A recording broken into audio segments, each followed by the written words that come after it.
Hello everyone. Today we are back with another reaction video to one of Chris Booy's videos. This one titled, Is It Too Late for Australia? And I believe what he's talking about is the mass immigration and how it's impacted Australia. Hi, my name's Chris. I live in Australia. Today just on a walkabout. Guys, I haven't done a walking video for a little while. And it's just a check-in video with you guys. How you all doing out there? I wanted to talk about Australia right now. So a lot of us, we're feeling the economic pinch. Things are getting a little bit tough out there. There's a lot of, let's say, social discohesion starting to occur. We're seeing, March for Australia rallies and all that kind of stuff starting up. There's more and more rallies occurring. Different causes are rallying every weekend at this point. But I want to touch base with you guys, okay? Is it too late? Is it too late for Australia? Let me know your thoughts down below in the comments. If we start to look overseas, America is infighting right now. Okay, there is just constant conflict in America. They're about to hit a civil war, I reckon. We start looking at other countries. Indonesia, they're fighting against government corruption right now. They're tearing their country to bits. Nepal, they're fighting in their country as well. They're tearing their government down for corruption. Their prime minister just stepped down and they torched the Parliament House. Australia's doing their rallies, but then you look across Japan. Japan started doing rallies against immigration. They don't want 50,000 people from Nigeria that are unskilled coming into their country. So Japan's starting to do rallies and protests. All around the world, we're seeing rallies and protests starting to pop up. Rallies and protests starting. And in Australia, she'll be right, mate. Take it easy, champion. We've got that relaxed attitude, but we're starting to look around. If you can imagine Australians, a whole bunch of frogs sitting around in a pot, and we're staring at each other. We look and we go, you see them bubbles over there? The water's bubbling up. Looking at each other, we're like, yeah, it's bubbling up. A few were saying, no, it's not bubbling, it's always been like that. I agree with him. And this is the first time I've seen him acknowledge the situation outside of Australia.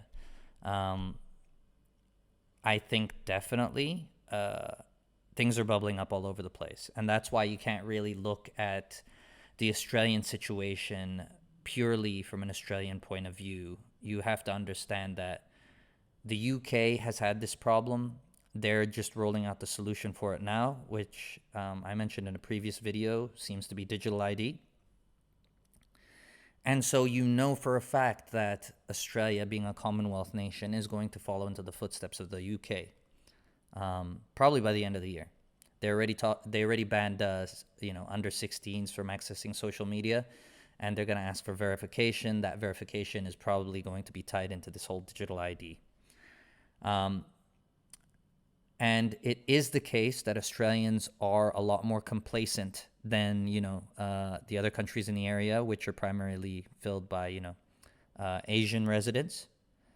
In Indonesia, in particular, we've looked at in previous videos. And it was the primary reason why they were going onto the streets was because of government corruption, right?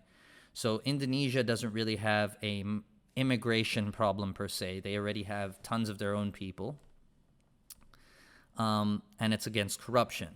Now in Japan, they are also demonstrating against mass immigration, but again, actually the issue is what the government is making deals with the country of India to import a bunch of people. They're making deals with African countries to import a bunch of people. They're making deals with Indonesia to import a bunch of people.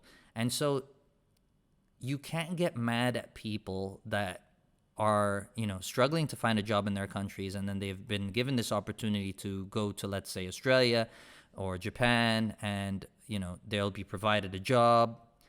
You can't really get mad at those people, and you can't really blame those people. What they did was what you would do in the same situation. What you can blame is the government officials. They did not have to do that. Yes, the population of Australia is going down, but why would they then maintain policies that make it difficult for people to have a family, right? if you fix the housing problem, it would be easier to get a house, which would make it easier for people to want to have families. If you gave subsidies, maybe through taxation, to families that are having children, that could be another way. But they don't choose to go down this route. Instead, they would rather give benefits to migrants, right?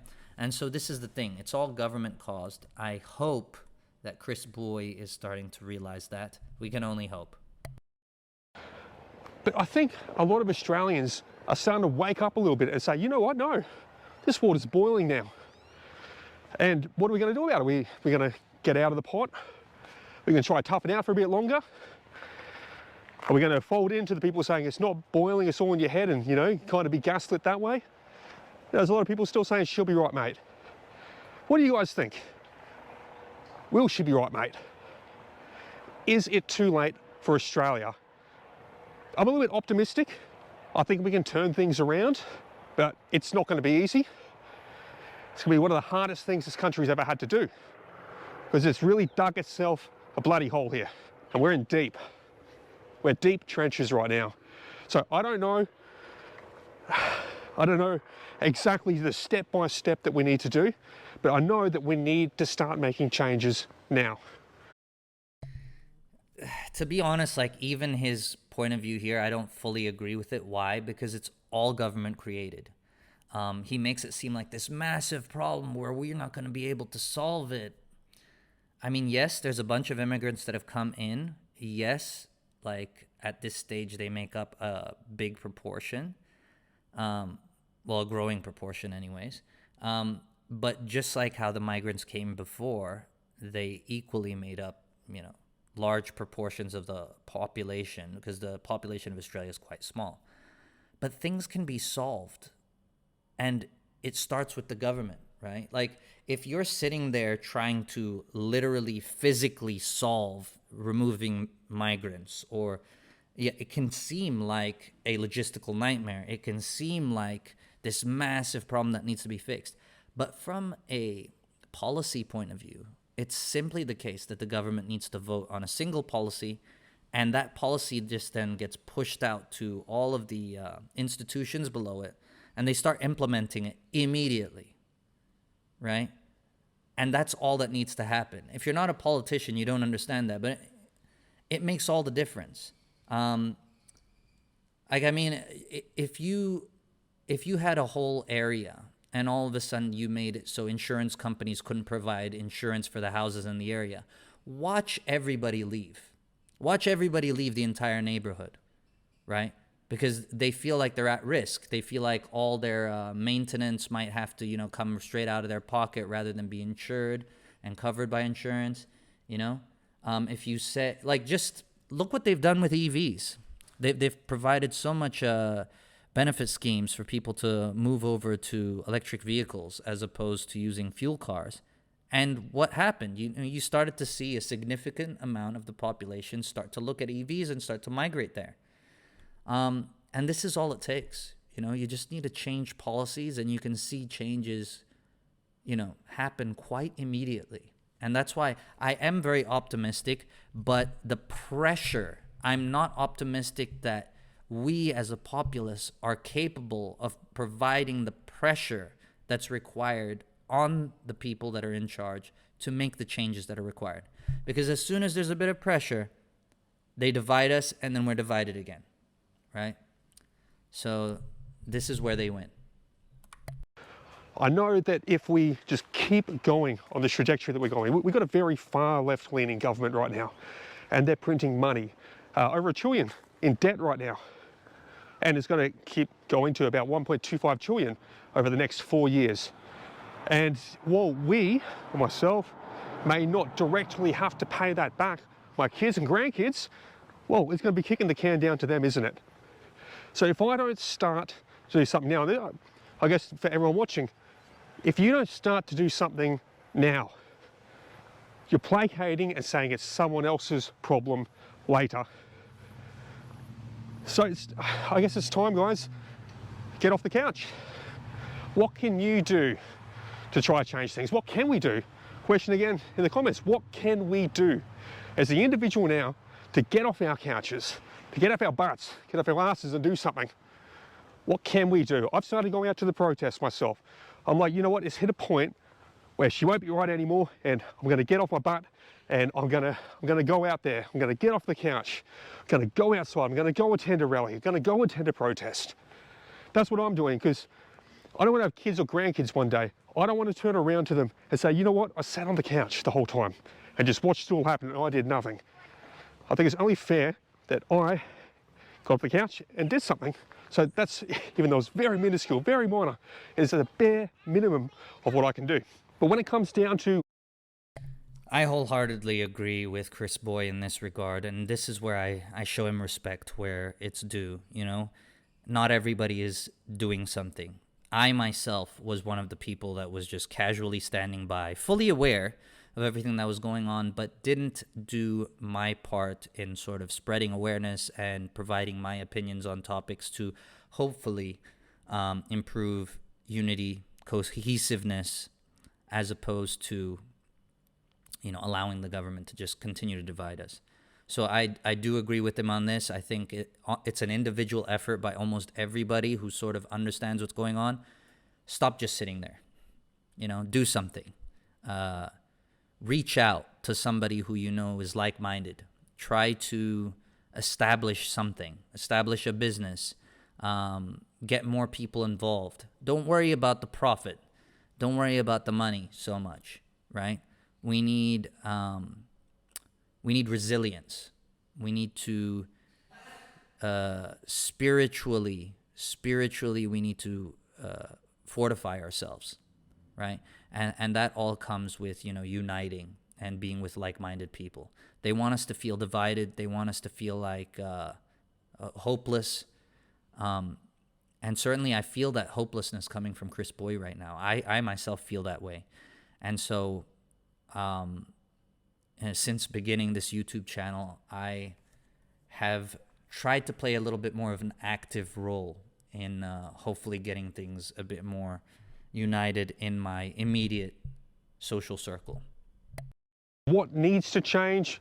So I said at the start, there's more problems you can poke a stick at, okay? There's just endless array, but you've got to start tackling one thing at a time, one problem at a time.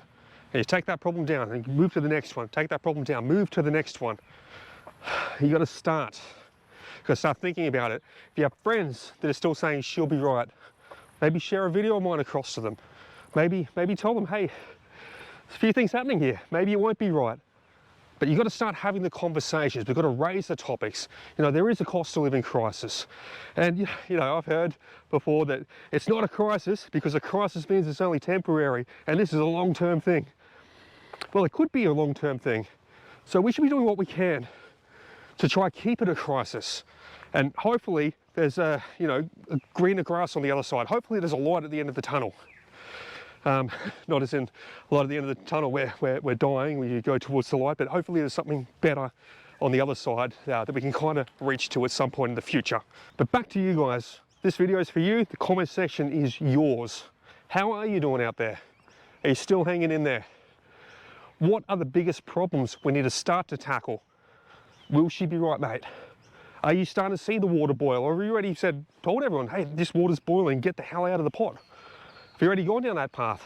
But most importantly, is it too late? Have we gone past the turning point? Can we turn this around? Can we make a change? Or is it all downhill from here? Let me know your thoughts down below in the comments. So, as I mentioned, I do not believe that it's actually too late. I think government policy at any stage can be changed, and the effects are quite immediate. If, for example, they pass something where only skilled labor would be allowed to stay in Australia after completing their university degree, guess what? A lot of students wouldn't come anymore. They come knowing full well that they're able to eventually get a permanent residency and then a citizenship, and the path is quite clear to that. So a lot of people, that's what they go. That's what they're moving to Australia for from the get-go. When they first start education, they already have this in mind. So the change of that policy would immediately, cause things to shift. And so, no, I am not hopeless from that perspective. I think it's not too late. I think things can always be fixed. Also, you'll find that, when the countries of these migrants start to improve, naturally, a lot of them will return anyways, because a lot of them are there because they can find a better lifestyle in Australia. Or sometimes it's not even about the lifestyle. They just want to provide money for their family back at home, right? And they see an opportunity there. But I also disagree with Chris Booy in the sense where, you're sending through videos and all this. Like, I think awareness is already at, the ceiling. We're not going to get people any more aware than they are now. The people that are going to be aware are already aware, and the people that are ignorant to it, they don't want to be aware, and they most likely will never be aware, right? There's also generally, a bunch of people that just believe whatever the government says, regardless of how many times they have shown to be not worthy of that kind of trust. And yeah, as I said, it's a bit tougher in Australia just because of the way the lifestyle is. Everybody's working for a different company usually, even your friends. You probably only see them on the weekends, if then. And really what needs to happen, which is similar to the reason I believe that these Asian countries are sort of, protesting a little bit more violently, is because they're more cohesive.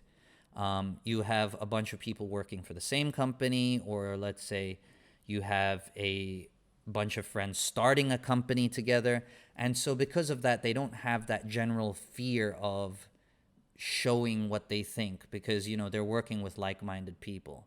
As opposed to over here, everybody might be, split up in multinationals of their own. They don't want to be seen as rocking the boat politically, or else they might, have their job at risk and such. I think Australians in general, people that are like-minded, like me and Chris Booy, for example, would be best to see if they can find other people and form business together. Yes, it's going to be difficult, but ultimately it'll be more rewarding, and that business will then, be an umbrella for those that are like-minded, and then hopefully you can attract more, right? For example, if there was a farmer in Australia that was struggling to make ends meet, and because maybe he can't run the farm by himself or whatever, I'm sure that if you find like-minded people and you said to them, listen, help me run my farm, I'll give you a cut, but I can't pay you a wage, let's say, there'd be people more willing to do that. But I think we're too detached as a society, and that's what benefits the government as well.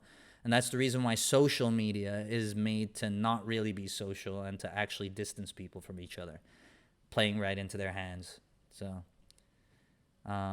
those are my quick thoughts on this short video from Chris Booy.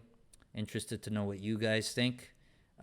Please like if you liked my video, and subscribe for future videos.